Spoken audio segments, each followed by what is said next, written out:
Maintenant que vous vous êtes bien entraîné sans les tirelires, nous allons jouer avec nos tirelires.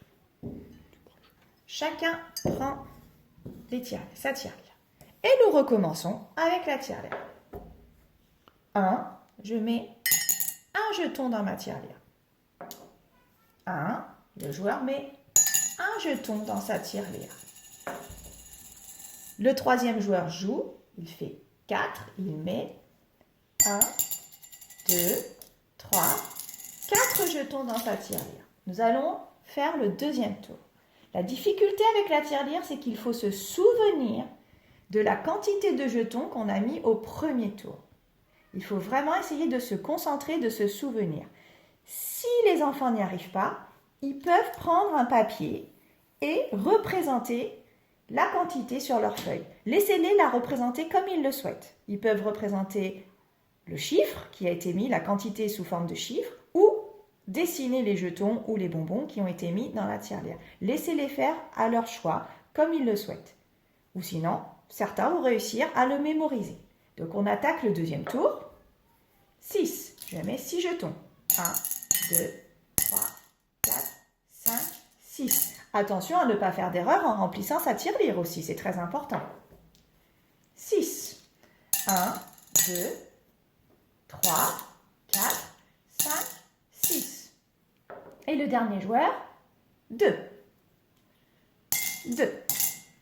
Maintenant, avant de vérifier qui a gagné, on va essayer de deviner, de calculer combien chacun a de jetons dans sa tirelire. Chacun calcule pour lui.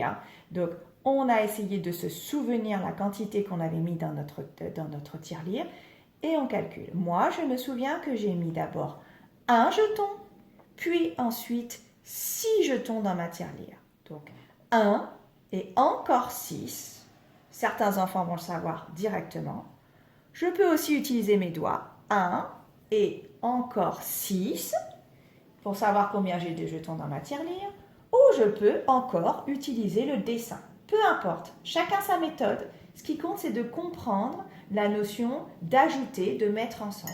Donc 1 et encore 6, je pense que ça fait 7. Je vérifie. 1, 2, 3, 4, 5, 6, 7. Oui, je me suis bien souvenu de tout ce que j'avais mis dans ma tirelire et j'ai bien calculé.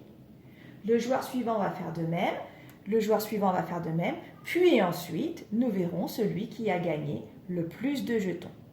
Mais la partie la plus importante dans cette partie du jeu, c'est d'anticiper le nombre de jetons qu'il y a dans ma tirelire de la manière qu'on veut, avec ses doigts, avec un dessin de tête.